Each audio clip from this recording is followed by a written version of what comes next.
നമസ്കാരം. സിരി ന്യൂസിലേക്ക് സ്വാഗതം. കണ്ണൂരിൽ രാഷ്ട്രീയ പക്ഷപാതിത്വത്തോടെ നിയമ സംവിധാനത്തിൽ ഇടപെട്ട പോലീസുകാരനെതിരെ അച്ചടക്ക നടപടി.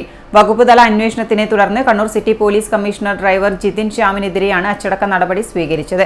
കസ്റ്റഡിയിലെടുത്ത യൂത്ത് കോൺഗ്രസ് പ്രവർത്തകനെ മോചിപ്പിക്കാൻ അന്യായമായി ഇടപെട്ടു എന്നതാണ് കേസ്. ജിതിൻ ശ്യാമിനെ പത്തനംതിട്ട ജില്ലാ പോലീസ് ആസ്ഥാനത്തേക്കാണ് സ്ഥലം മാറ്റിയത്. പോലീസ് സ്റ്റേഷൻ ഉപരോധ സമരത്തിനിടെ അറസ്റ്റ് ചെയ്ത യൂത്ത് കോൺഗ്രസ് പ്രവർത്തകനെ അനുമതിയില്ലാതെ മോചിപ്പിച്ച പോലീസ് ഉദ്യോഗസ്ഥനെയാണ് സ്ഥലം മാറ്റിയത്. കണ്ണൂർ സിറ്റി ജില്ലാ പോലീസ് ആസ്ഥാനത്തെ ഡ്രൈവർ ജിതിൻ ശ്യാമിനെയാണ് പത്തനംതിട്ട ജില്ലാ പോലീസ് ആസ്ഥാനത്തേക്ക് സ്ഥലം മാറ്റിയത്. കഴിഞ്ഞ സെപ്റ്റംബർ 6-ന് youth Congress city police commissioner ഓഫീസിലേക്ക് നടത്തിയ മാർച്ചിനെ തുടർന്ന് പോലീസ് അറസ്റ്റ് ചെയ്ത പ്രവർത്തകരെ പോലീസ് ബസ്സിൽ സ്റ്റേഷനിലേക്ക് എത്തിക്കുന്നതിനായി സ്റ്റേഷനടുത്ത് ബസ് നിർത്തിയിട്ട സമയത്താണ് പോലീസ് വാഹനത്തിന്റെ ഡ്രൈവറായ അഴീക്കോട് സ്വദേശി ജിതിൻ ശ്യാം യൂത്ത് കോൺഗ്രസ് പ്രവർത്തകനായ അഖിലിനെ മോചിപ്പിച്ച സംഭവം നടന്നത്. കസ്റ്റഡിയിലെടുത്ത പ്രവർത്തകരെ സ്റ്റേഷനിലേക്ക് മാറ്റവേ കൂടെയുണ്ടായിരുന്ന മറ്റ് പോലീസുകാരോട് ഇയാൾക്ക് സംഘർഷത്തിൽ പങ്കില്ലെന്നും വിട്ടയക്കാൻ ആവശ്യപ്പെടുകയും ചെയ്തു. മറ്റ് പോലീസുകാരുടെ എതിർപ്പിനിടെ അഖിലിന് മോചിതനാവാൻ അവസരമൊരുക്കുകയും ചെയ്തിരുന്നു.